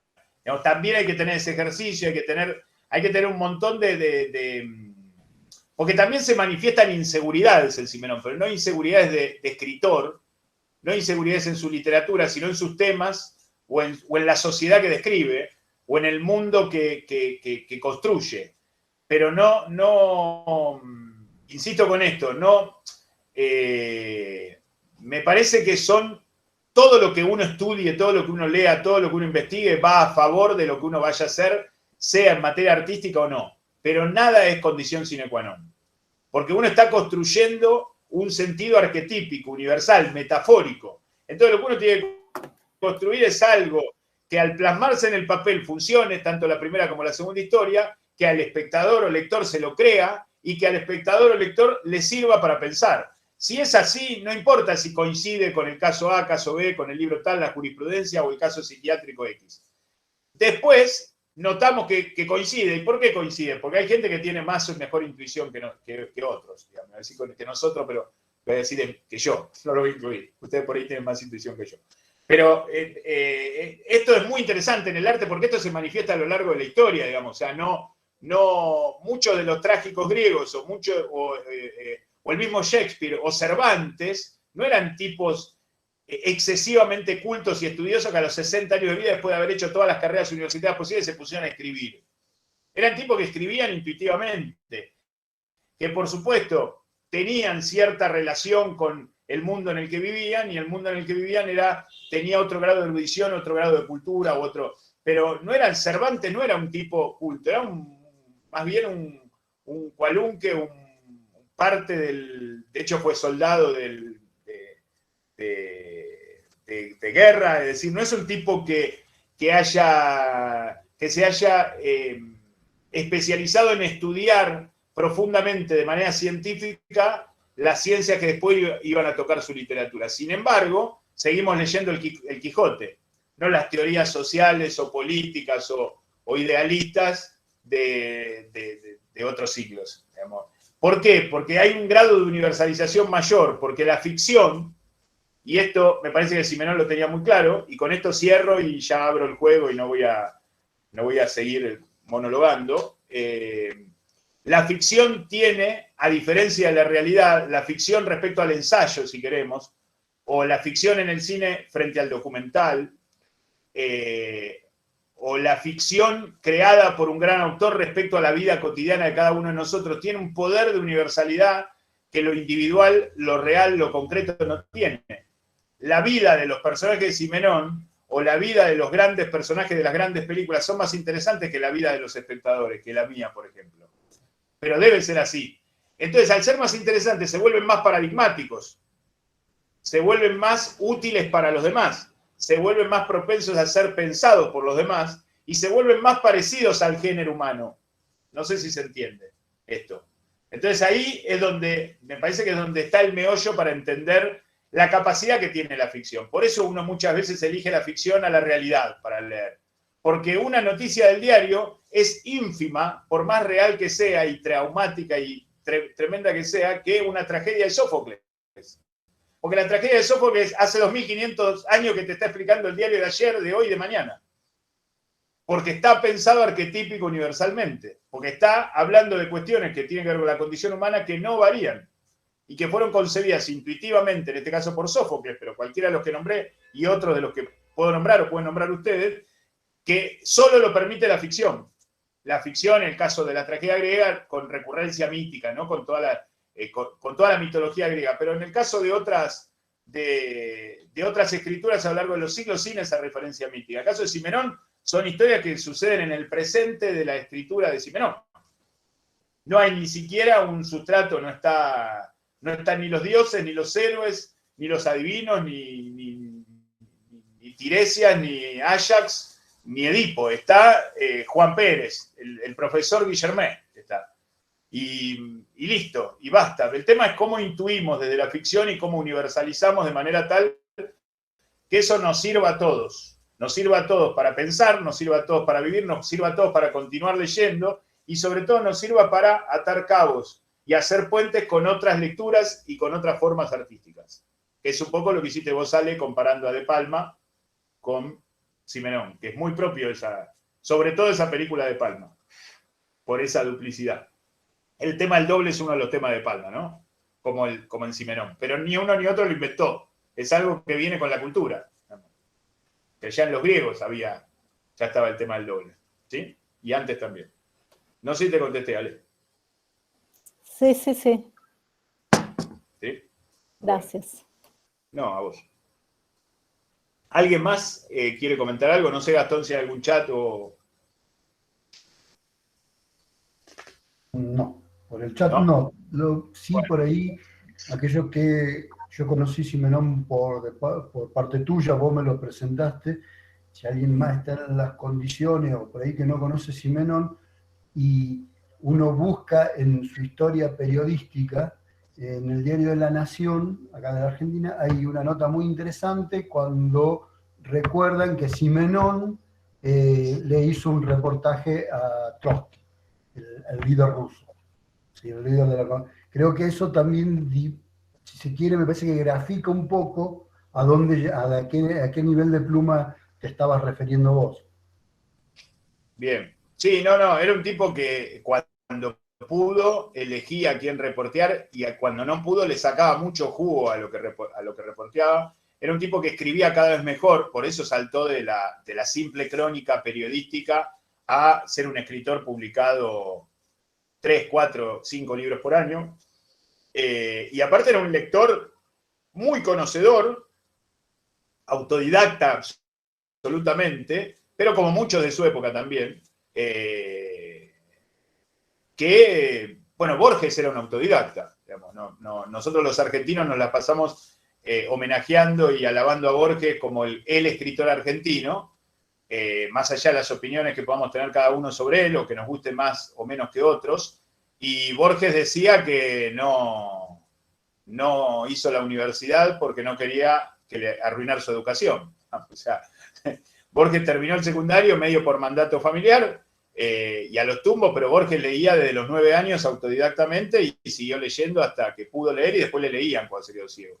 Es decir, que eso también fue Simenón. Paralelamente, son contemporáneos y nacieron con diferencia de 3-4 años y murieron con diferencia de 3-4 años, más allá de que no se leyeron entre sí, por lo que yo sé, pero evidentemente que no se hayan elegido puntualmente uno al otro, son personas que leían y que leían mucho. Y se nota que Simenón leyó mucho en ese tiempo de entrevistador, de periodista, que hacía crónicas, en ese momento de investigación donde se estaba formando, porque indudablemente desde el año 31 que publica su primera novela hasta el 72 que publica la última, se la pasó escribiendo. No sé cuánto pudo haber leído en ese tiempo, sinceramente, más que sus propios escritos, a un promedio de 5 novelas por año, más otras cosas que ha escrito paralelamente a esas novelas en esos años, más los viajes, la ida a Estados Unidos y todo. Es decir, no, supongo que gran parte de lo que leyó, como Borges también, Borges releía mucho y prácticamente todo lo había leído entre los 10 y los 30 años, todo lo que leyó en su vida, o gran parte de lo que leyó en su vida. Evidentemente Simenón también. Simenón publicó su primera novela a los 28 años y de ahí no paró hasta los 60 y pico, 68, 67 años de edad, donde publicaba 5 novelas por año. Entiendo que mucho tiempo para leer no le quedaba. Probablemente algo sí, pero no, era un tipo que ya de chico, de joven, se veía que tenía una capacidad, por lo menos para leer, para elegir, para viajar, para pensar, que ya se ve, aún en las crónicas que se pueden rescatar de los primeros diarios en lo que escribió a los 18, 19 años en París. Ya ahí se ve una pluma. Por supuesto que no vamos a encontrar después el estilo de El hombre de Londres, de Crimen en Holanda, o de Tía Jane, o del Testamento. El Testamento es la novela de Simenón para mí. Si quieren que elija una, entre las 250 es la más larga. Son 600 páginas el Testamento, pero si quieren que elija una, seguramente alguno me va a decir cuál leo, lean el Testamento. Pero todas las que vimos hoy y todas las que me he encontrado a lo largo de mi vida de Simenón cumplen con con este piso de calidad, digamos. Después pueden variar temas, algunos tratan un poco más el tema del doble, otros menos. Algunos se ubican, por ejemplo, hay una novela que es la que no llegué porque es la última. Bueno, el hijo del relojero tampoco, pero el hijo del relojero habla del tema del padre, es el padre. La idea del padre, la función del padre, un padre solo, abandonado por su madre, por su esposa, que tiene que criar un hijo y que un día el hijo se le va. Pero se le le escapa a los 15 años, le roba la camioneta y se le va. Y él tiene que seguir siendo padre, que cubrir al hijo, que seguir educándolo, criándolo y cuidarlo de la policía, no delatarlo o delatarlo. Una historia muy interesante. Esa transcurre en Estados Unidos. O sea, la escribió en Estados Unidos y transcurre en Estados Unidos, en los 50, en los años 50. Y después el tren. El tren está el tema del destino. El tema del destino es otro tema que le preocupaba mucho a Simenón. Es decir, cuánto, así como paralelamente a eso que está escrito ya como guión, que nosotros representamos como actores en la vida porque seguimos un molde, una forma de vida prefabricada por la modernidad, ¿cuánto de eso tiene que ver con el destino? Es decir, cuando los personajes se creen que o se autojustifican, como el personaje del tren, Ferón se llama, el personaje del tren se autojustifica diciendo esto es el destino. ¿Sí? Entonces engaña a su mujer, después traiciona a su amante, qué sé yo, se va de su casa, vuelve de su casa, etc. Y todo lo autojustifica como que son llamados del destino. ¿No? Y en realidad está cumpliendo un guión, en realidad le está haciendo lo que puede, porque en medio de la guerra tiene que huir de su casa. Bueno, esto es cuando los nazis toman Francia, Bélgica, Francia. Entonces él tiene que huir, pero más allá de su huida y de sus razones, que son las que sustentan verosímilmente la narración, el tipo echa mano al llamado del destino para justificar cosas y nosotros las justificamos con él, como justificamos el pasado delictivo de Guillermén en El Evadido, o como justificamos a la mujer de La verdad de mi mujer del envenenamiento, o como justificamos al protagonista del Viajero del Día de Todos los Santos. Es decir, hay una autojustificación del personaje que al ligarnos, como decía Gastón hace un rato, esa realidad con verdad, es decir, estamos íntimamente ligados con él, vemos la realidad como él, y si él se autojustifica, nosotros lo justificamos también. Y de alguna manera nos justificamos a nosotros en ese transitar de la novela. Muchas veces el golpe de efecto, no solo metafórico, sino anímico, nos pega cuando terminamos una novela de Simenón. porque terminamos una novela de Simenón y nos encontramos, más allá del vacío lógico de terminar de leer algo de 300 páginas, que uno dice, bueno, quería llegar al final, y ahora que llegué al final se me acabó, y estaba tan buena, se me acabó. Más allá de eso, que nos pasa a los que leemos novelas, ahí nos encontramos con, ya no estamos más con el personaje. Entonces, ¿qué seguimos justificando? ¿Sobre qué estamos? ¿Qué es lo que nos creímos de eso que se nos contó? Lean también El tren, que es una novela. El tren de Venecia es una, El tren es otra. El tren es una de las novelas más cortitas de Simenón. Así como le dije, El testamento la larga, y muchos se ven asustado, bueno, El tren es una de las cortitas, es una de las últimas. 61, 62, ya viviendo en Suiza, la escribió. Bueno, vamos cerrando. Preguntas, comentarios, opiniones, dudas. No sé si hay algo en el chat. No los quiero aburrir más porque ya estamos a 7 menos cuarto pasadas y parece que es hora de... Simenón me hace hablar y podría estar 2 horas más, pero sé que ustedes tienen cosas que hacer y yo seguramente también. En el chat no hay novedad. ¿No hay? Bueno. ¿Alguien quiere preguntar algo, comentar algo, preguntar algún, no sé, que le recomienda alguna novela de Simenón o que le repita algún título que nombré o alguna cosa personal que le haya surgido a partir de lo charlado? ¿No?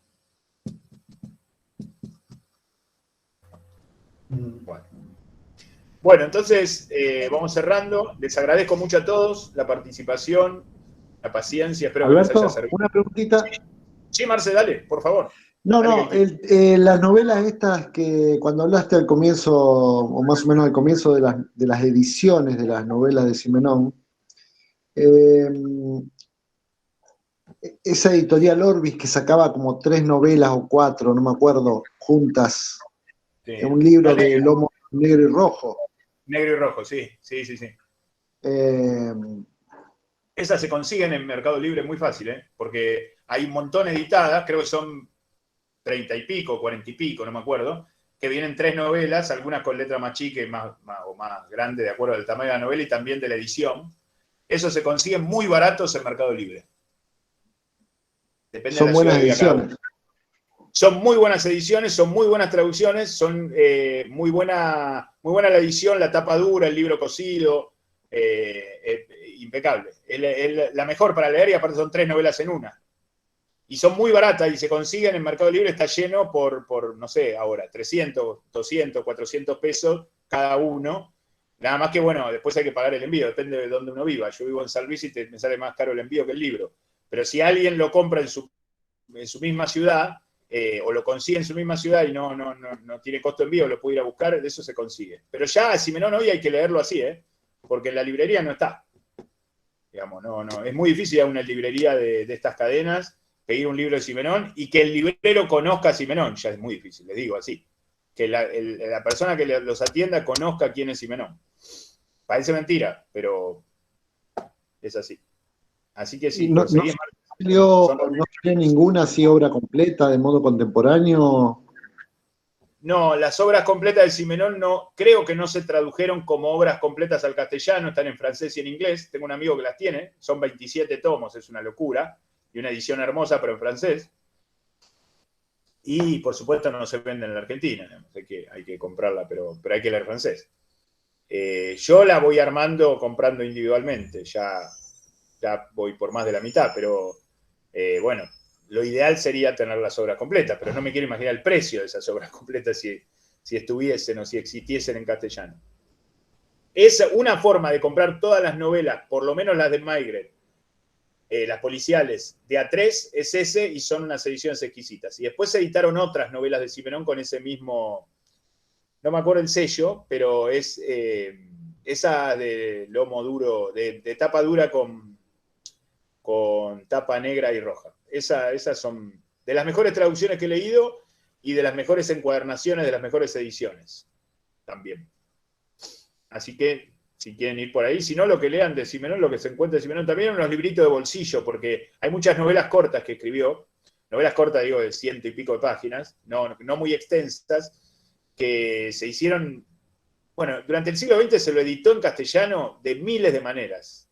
de miles de maneras. Así que por eso es tan fácil de conseguir novelas de Simenón en Mercado Libre o en cualquier lugar de usados, porque hay usados. Si uno va a una librería de viejos en Buenos Aires o en alguna gran ciudad del país, hay libros de Simenón usados. Seguro que hay.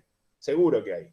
Si el tipo publicó 250, 300 libros, ¿cómo no va a haber alguno de Simenón en castellano? Aparte se tradujo y se editó en castellano en Argentina durante los años 50, 60, 70, 80, 90 hasta el 2000. O sea que hay ediciones y reediciones y reediciones. Así que busquen lo que quieran que lo van a encontrar en papel.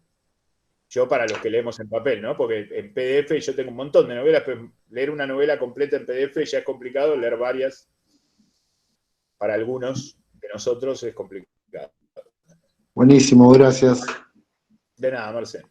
Bueno, gente, cierro acá por la hora y les agradezco mucho, les agradecemos en nombre del equipo de lectores y nos vemos en el próximo encuentro, que es en septiembre. Tenemos fecha, Mariela Gastón, para invitar a la gente.